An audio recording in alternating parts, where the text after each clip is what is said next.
Allez, on reste en mode requin, c'est parti, on plonge.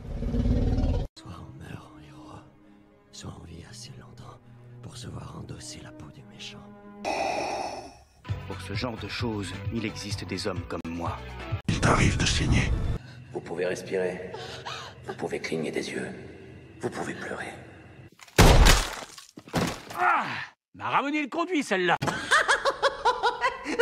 Maintenant que j'ai votre attention, Accroche-toi, petit. Salut à tous, c'est Fab et Degarmat sur ma chaîne et aujourd'hui on va parler de requins. Donc on en avait déjà parlé sur la chaîne avec Dangerous Animals, disponible au cinéma. Et là, un film franchement que j'avais noté mais j'avais pas la date. Et puis comme par magie, est-ce que c'était l'ambiance du requin, l'ambiance de l'été? C'est disponible sur Prime Video, donc sur cette plateforme, donc Into the Deep. Donc du coup, qu'est-ce que je retiens? Est-ce que c'est un film qui méritait du cinéma?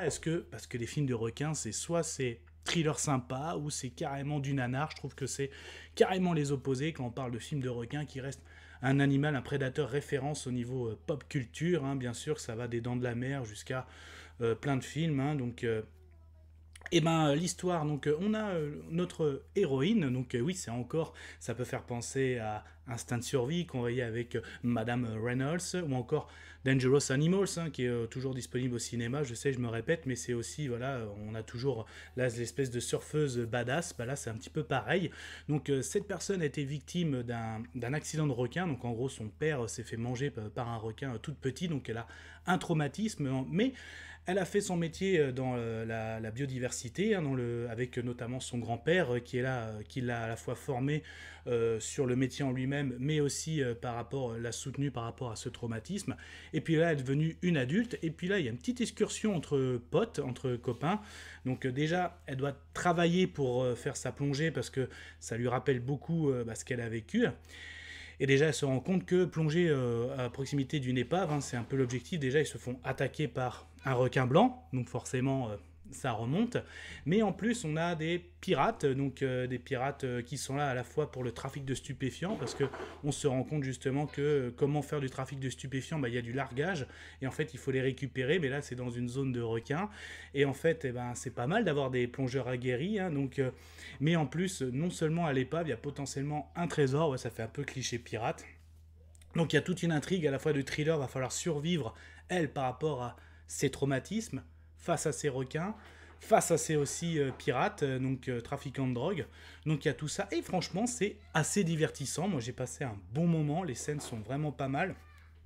Le trafiquant, on va dire, la tête, on l'a déjà vu dans une série, je crois que c'est une version de Chicago, pas Chicago Fire, quoique il est dedans aussi, mais l'équivalent de la police. Donc franchement, c'est pas mal, un ancien civil qui est reconverti dans la piraterie, donc c'est pas mal. Donc il y a un côté assez boucherie, que ce soit, il y a de l'exécution par gun, il y a aussi du requin, c'est vraiment pas mal du tout. Et un petit peu comme Dangerous Animals, maintenant, les films de requins, franchement, sont en train de dériver il y a aussi beaucoup de messages de sensibilisation. Donc là, on avait dans Dangerous Animals, là c'est pareil, même, il n'y a pas une scène post-générique, mais pendant tout le générique, il y a vraiment quelque chose sur, comme quoi c'est vraiment un prédateur oui, c'est un prédateur, mais il est là aussi pour justement l'équilibre, notamment dans le monde marin et même dans tout le monde animalier. Donc notamment sensibilisation par rapport à la chasse aux ailerons de requin, tout ça. Donc franchement, c'est pas mal du tout. Donc tu as à la fois un message, c'est toujours un film pop culture, thriller.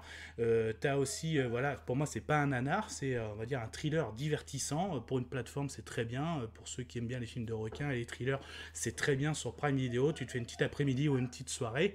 Et maintenant il y a des messages de sensibilisation, donc c'est bien aussi, c'est bien de passer du nanar pop culture à thriller avec des messages de sensibilisation. Donc là vraiment c'est pas mal. Les scènes avec les requins, ok, le côté effets spéciaux, il y a des moments ça peut piquer les yeux, donc pareil, donc il y a vraiment aussi une scène et toute une histoire, un arc par rapport à son traumatisme, par rapport vraiment à la survie, et moi franchement voilà, c'était très divertissant, donc moi je vous le conseille, si vous êtes fan de films de requins, de thrillers, donc si vous avez aimé Dangerous Animals, donc là franchement faut pas hésiter, donc ça c'est clair. Du coup mon avis sonore, moi ce sera un bon mais ça n'était que mon avis, faites votre propre avis. À vous de juger.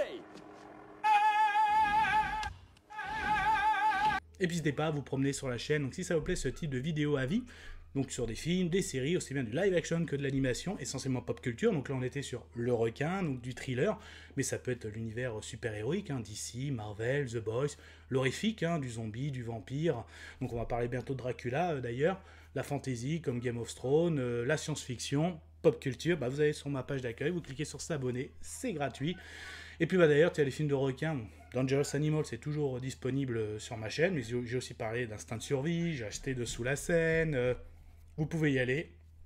Si on a d'autres à me conseiller, les commentaires sont faits pour ça. Kenavo. Je vous souhaite une agréable soirée. Désolé pour le bordel. Au revoir.